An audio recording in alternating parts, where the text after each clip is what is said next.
नमस्कार दोस्तों, DD red के एक और रिएक्शन वीडियो में आप सभी का स्वागत है। मैं हूं आलोक। तो आज जो वीडियो मैं आप लोगों के लिए लेकर आया हूं वो वीडियो है कैटलिस्ट रिकॉर्ड्स का और इसका टाइटल बड़ा जबरदस्त है, टर्की इंडिया भाई भाई एंग्री पाकिस्तानी रिएक्शन। तो चलिए वे देखते हैं कि भाई पाकिस्तान के जो लोग हैं वो क्यों नाराज हो गए, भाई ऐसा क्या हो गया। सर मेरा आपसे क्वेश्चन ये है, करंट प्राइम मिनिस्टर शहबाज शरीफ साहब की तरफ से ये स्टेटमेंट आई है कि इस टाइम जो तुर्की के अंदर हालात चल रहे हैं, हम 1 महीने तक बहैसियत पाकिस्तानी हम कोई लोन की डिमांड नहीं करेंगे तुर्की की गवर्नमेंट के साथ। आपको पता है अभी उन्होंने कहा था कि मैं खुद जाऊंगा तुर्की में, मतलब ताज़ियत के लिए, लेकिन तुर्की ऑफिशियल्स ने उनको मना कर दिया तुर्की आने के लिए। और बहैसियत अगर हम अपनी नेबर कंट्री इंडिया की बात करें तो वहाँ के लोगों को अप्रिशिएट भी किया जा रहा है और तुर्की ऑफिशियल्स की तरफ से स्टेटमेंट आ रही है कि इंडिया तुर्की भाई भाई। बहैसियत पाकिस्तानी इस तमाम सिनेरियो को किस तरीके से आप देखते हैं? देखिए, वो मिसाल आपने सुनी होगी ना कि किसी का लाल मुंह देख के अपने मुंह के ऊपर स्लैप नहीं करना चाहिए। ठीक है। हमें अपने मुल्क के हालात को देखना चाहिए कि हमारे मुल्क के हालात कहाँ पे, हमारी जो ये मौजूदा जो केयर टेकर गवर्नमेंट है, अभी तो मिनी बजट की ज़रूरत है। और ये वही इसका जवाब मैं दूंगा, कनेक्ट करूँगा कि अफ़गानिस्तान के साथ जब 9/11 हुआ था, हमें अफ़गानिस्तान की जंग में बिल्कुल नहीं पढ़ना चाहिए था। ठीक है। और सेम उसी तरह के वो जो तहरीकें जो हमारी थी 1920 में जब खिलाफत सिस्टम था, हम सारे अपना घर बार छोड़ के खिलाफत के लिए बाहर चले गए। तो अपने घर को पहले देखें। सर मुझे ये बताएं, कोई भी मैटर हो, किसी भी कंट्री का मैटर हो, श्रीलंका की बात हो, बात अफ़गानिस्तान की हो, बात तुर्की की हो, हमेशा इंडिया आगे बढ़ के मतलब जो है उनको मतलब एड भी करता है, सपोर्ट भी करता है। हम हमेशा पीछे पीछे क्यों रहते हैं? देखिए, पाकिस्तान की जब बात होती है ना, मुझे बड़ी इरिटेशन होती है जब आप उसको इंडिया के साथ मिलाते हैं। राइट। पाकिस्तान जोग्राफिकली एक छोटा मुल्क है, ठीक है। ठीक है। इंडिया बहुत बड़ा है और हमें बार बार इंडिया के खोल में प्लीज़ मत डालें। अगर आप पाकिस्तान की बात करते हैं तो पाकिस्तान के अपने जीडीपी जीएनपी की बात करें। राइट। और हमारे इंडिया से कोई ताल्लुक नहीं है, ठीक है। दरअसल भाई साहब को शर्म आ रही है। शर्म इसलिए आ रही है कि जिसको आप 24 में से 48 घंटे कोसते हो, जिसको आप दुश्मन समझते हो, जिसके लिए आप बुरी बुरी बातें सोचते हो और दुआएं भी करते हो कि इंडिया के साथ ऐसा हो जाए वैसा हो जाए, वो मुल्क आज कहां से कहां पहुंच गया। आज उसकी दुनिया भर में वाहवाही हो रही है। तो आप जब उसकी बात करोगे तो भाई ये बात स्वीकार करनी पड़ेगी। स्वीकार करनी पड़ेगी तो आपका दिल और जलेगा। तो आप अपना दिल जलाना नहीं चाहते, इसलिए आप बात करना नहीं चाहते, इसलिए आप बात करना नहीं चाहते। और मैं आपको बता दूं कि बहुत कुछ बदल रहा है और पाकिस्तान की सोच अभी भी बहुत पुरानी जगह पर अटकी हुई है। अगर उसने अपनी सोच को, अपने सॉफ्टवेयर को अपग्रेड नहीं किया तो क्रैश होना तय है। करीब करीब क्रैश की करीब तो पहुंच ही चुके हो आप। ये दुश्मनी के रेट से बाहर आए। आप पाकिस्तान की एक इकोनॉमी की अगर आप बात करते हैं तो आप ये देखें, हमारे मौजूदा हालात ये हैं कि आईएमएफ की पॉलिसी को हमने एक्सेप्ट किया और बैंक से कर्जा मिलेगा, वर्ल्ड बैंक से हमारा मिनी बजट आएगा। ठीक है। देन हम अपनी जो एक लोकल गवर्नमेंट, लोकल जो हमारी मार्केट है, जो मैशियत है, उसको हम प्रमोट करें। सर आपने कहा इंडिया की बात ना करें, बांग्लादेश की बात कर लें जो 1971 में हमसे ही सिर्फ अलग हुआ। पाकिस्तान की बात करें, देखिए आप एक हिस्ट्री में मत जाएं। ये एक पोस्ट मैं ग्लोबलाइजेशन भी नहीं है, ये पोस्ट ग्लोबलाइज्ड वर्ल्ड आ चुकी है। हम इस वक्त जो है वो टेक्निकल दौर से बाहर आ चुके हैं और ये डिजिटलाइज दौर है। खुदारा बीवी राव की तरफ मत जाएं जो इंडियन हिस्ट्री, वर्ल्ड हिस्ट्री में आप लोगों को कर रहे हैं। आगे की तरफ सोचें, स्पेस टेक्नोलॉजी की बात करें। सर स्पेस टेक्नोलॉजी की तो हम खाली बात कर रहे हैं, लेकिन इंडिया तकरीबन 350 सैटेलाइट्स अब तक लॉन्च कर चुका है। अच्छा मेरी अगर आप सेटेलाइट की बात करते हैं ना, तो ये अगर आप रशियन का जो कोलैप्स हुआ था ना, वो सारे का सारा वो उसने स्पेस में सेटेलाइट पे पैसे लगा दिए और वो अमेरिका वहाँ से जीत गया। आप वो उसकी तरफ मत जाएं, हम हमारे सिर्फ पाकिस्तान को देखें। क्या मतलब समझा नहीं मैं। रशिया ने सैटेलाइट्स पे पैसे लगा दिए तो इसलिए रशिया टूट गया? क्या लॉजिक है भाई साहब। ये जो चूरन आप लोग खाते हो, कहां से खाते हो यार, कि हमने सोवियत को हरा दिया, हमने अमेरिका को हरा दिया, हमने ये कर दिया, हमने वो कर दिया, और 75 साल में बेचारा छोटा सा कश्मीर वापस ना ले पाए। इतने बड़ी बड़ी सुपर पावर्स को आपने टक्कर दे दी, हरा दिया, कश्मीर ना ले पाए आप। भाई साहब गजब है ना। और ये कौन सा लॉजिक है कि रशिया ने जो है वो सैटेलाइट्स पे पैसे लगा दिए और रशिया इसलिए कमजोर हो गया। उफ। मौजूदा तौर के ऊपर हमारी पॉलिटिकल इंस्टेबिलिटी नहीं है। राइट। सारे मामला ठीक हैं। ये केयर टेकर हुकूमत के अंदर अगर पेट्रोल की प्राइस अगर अप हो गई है तो हमें अगर एड मिल जाती है, पहली किस्त अगर आ जाती है लोन की, तो फिर ये देखें सारे रिस्टोर हो जाएंगे मामला। 30 रुपये बढ़ा है पेट्रोल। आप ये देख लें कि मार्केट में कहीं कोई रश कम हुआ है, ये पीछे फास्ट फूड चले जाएं, आज़म मार्केट चले जाएं, शालमी चले जाएं, मेरा नहीं ख्याल कि 1 रुपये का भी लोगों को प्रॉब्लम है। अच्छा चलिए, last but not the least मुझे एंड पे ये बता दें, एक ऐसा कंट्री जिसमें ज़लज़ला आया हो, जिसमें हज़ारों लोगों की अमवात हो रही हों, उस पर एक कंट्री की तरफ से ये स्टेटमेंट आती है कि हम 1 महीने तक लोन की डिमांड नहीं करेंगे। आपको पता है ग्लोब मीडिया है, पूरी दुनिया इस चीज़ को कवर करती है, इसको इंडियन मीडिया भी कवर कर रहा है, इसको बाहर का यूरोप का मीडिया भी कवर कर रहा है। क्या हम इमेज पाकिस्तान का पोर्ट्रे कर रहे हैं? पाकिस्तान का इमेज बहुत अच्छा है। अगर आप टर्की की बात करते हैं तो नेटो के बम टर्की में है, ठीक है। टर्की की अगर हम बात करते हैं तो टर्की आधा यूरोप में, आधा इसको वीक मैन ऑफ यूरोप भी बोलते हैं। 5% आपका यूरोप में, 95% एशिया में। ठीक है। अर्थ कोई आ गई, इंशाल्लाह रिस्टोर हो गए, ठीक हो जाएगी। अभी भी पाकिस्तान से बहुत आगे। ये तो एक सऊदी अरब की किस्मत अच्छी है कि उसने जो ठेके पे दिया हुआ था 100 साल के लिए, इस पे 2024 में बड़ा एक बहुत बड़ा टर्न आना था। ये सऊदीया सारा के सारा ये टर्की ने रिस्टोर कर लेना था अपने पास। ये तो आले सऊद की खुशकिस्मती है, ये अल्लाह का कानून है। समझ नहीं आई कि 2024 से पहले इतने बड़ा अर्थक्वेक आ गया, वरना ये इसने टेक ओवर कर लेना पूरा मिडल ईस्ट। और रही बात, टर्की ने पूरा मिडिल ईस्ट सऊदी अरब सहित टेक ओवर कर लेना था। सर कौन सा नशा करते हो यार, मुझे भी बता दो भाई, कि मैं भी लोगों को रेकमेंड कर सकूं, पाकिस्तान के दूसरे लोगों को, भाई ये वाला नशा करो। क्या बात कर रहे हो आप? कुछ समझ में आ रही है बात आपको? टर्की टेक ओवर कर लेता 2024 में। अच्छा, तो ऊपर वाले ने देख लिया कि अरे अरे ऐसा कैसे हो सकता है यार, तो रुको मैं कुछ ऐसा करता हूं कि धरती हिला देता हूं। धरती उसने हिला दी और टर्की की बैंड बजा दी, है ना।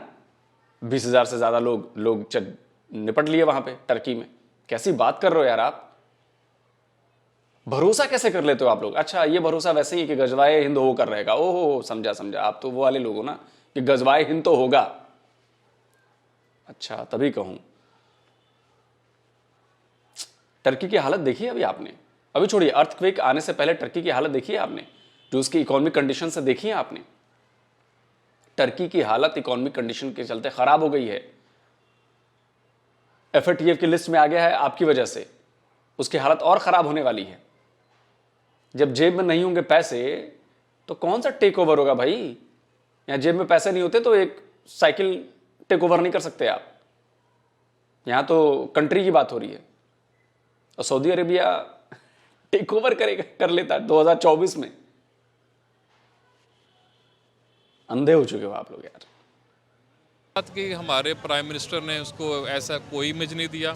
अच्छा, 1 माह का लफ्ज़ हज़फ कर दे तो क्या? हाँ, एथिकली तौर पर मुसलमान ना भी होता, अगर टर्की मुसलमान ना भी होता, अगर आप ये समझ लें कि ऐसा कोई चिली वाली एरिया में जहाँ नॉन मुस्लिम रहते हैं वहाँ पर भी अर्थक्वेक आता, एथिकली हमें उनके साथ खड़े होना चाहिए। और मेरा नहीं ख्याल कि मैंने कहीं देखा है कि वो कह रहे हैं कि जी 1 माह के बाद हम लोन का तकाजा करेंगे। उसको मिसकोट या मिस इंटरप्रेट। अच्छा चलिए, लास्ट मुझे ये बताएं, इंडिया जो बढ़ चढ़ के कर रहा है, इससे तुर्की और इंडिया के रिलेशन पे कितना फ़र्क पड़ेगा? देखें, रिलेशन की अगर आप बात करते हैं तो इंडिया और पाकिस्तान में एक ही फ़र्क है कि इंडिया की हुकूमत गरीब है और इंडिया की हुकूमत अमीर है और अवाम गरीब है। पाकिस्तान में अवाम अमीर है और हुकूमत गरीब है। मैं इंडिया की अवाम में आपको बिलीनियर दिखा सकता हूँ, आप पाकिस्तानी अवाम में मुझे टॉप 10 के अंदर कोई दिखाएं। अच्छा, कैसी बात करते हैं यार। तो जब अगर आपके यहाँ की आवाम अमीर है तो फिर भूखों क्यों मर रहे हैं लोग? हाय तौबा क्यों मची है? पेट्रोल महंगा हो गया, डीजल महंगा हो गया, प्याज 300 रुपए किलो, आलू 150 रुपए किलो। क्यों हाहाकार मचा? जब आवाम आपकी अमीर है तो फिर तो चिल मारो यार, चिल मारो, बैठो आराम से। आवाम तो अमीर है, सरकार जाए यार भाड़ में, उससे क्या फर्क पड़ता है? सरकार को प्याज थोड़ी ना खरीदना है, खाना है।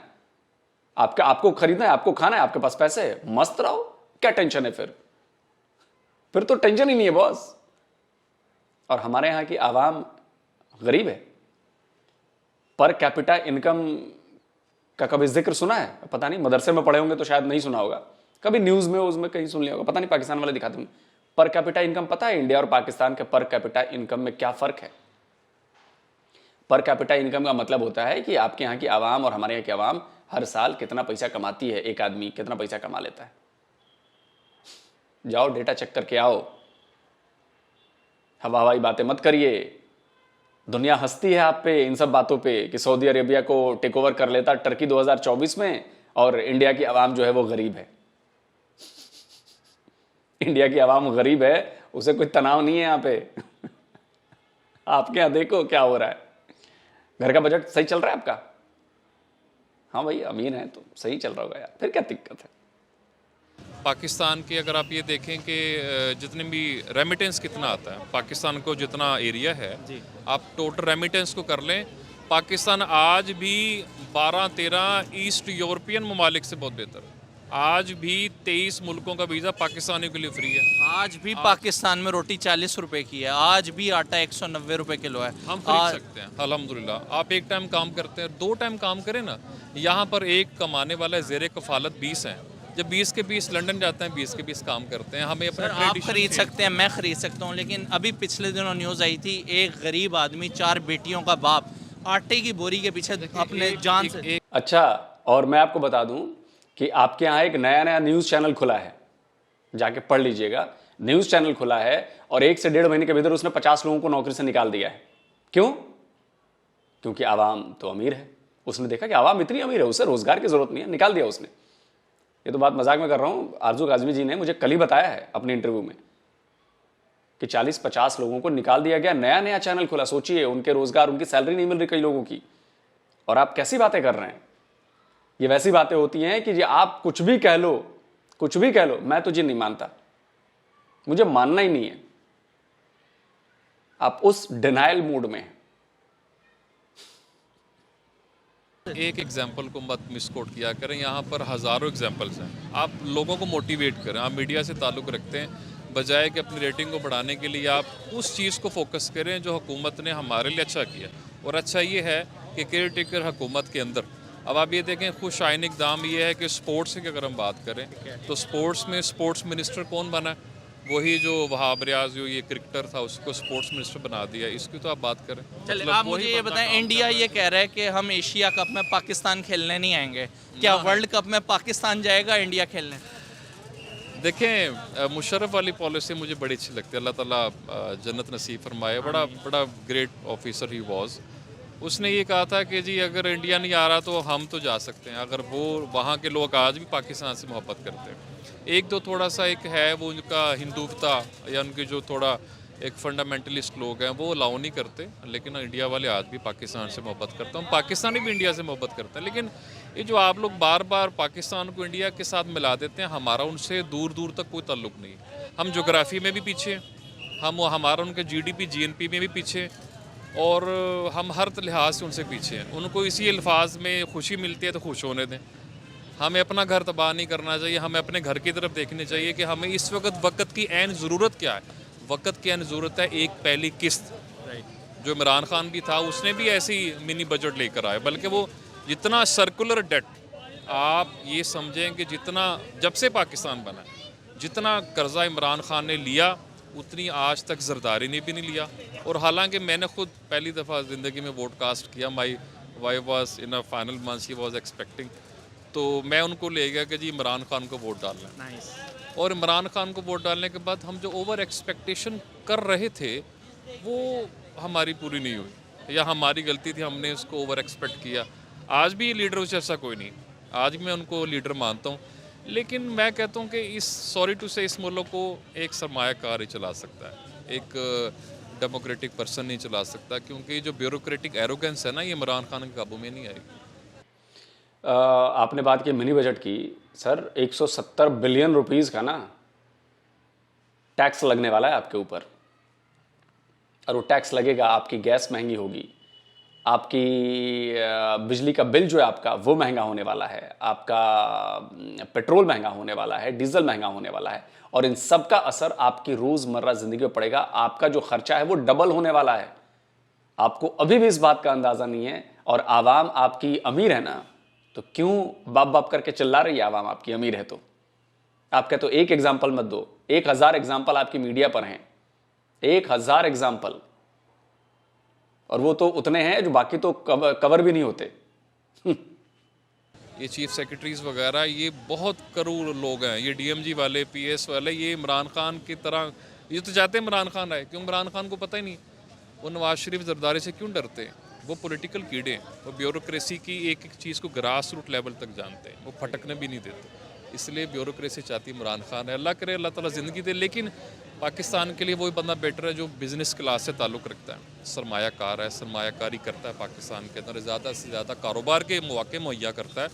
और आप ये देखें ज़रदारी के दौर में सरकारी मुलाजम को भी बड़ी बूस्ट मिला, पे स्केल रिवाइज़ हुए पहली बार हिस्ट्री में।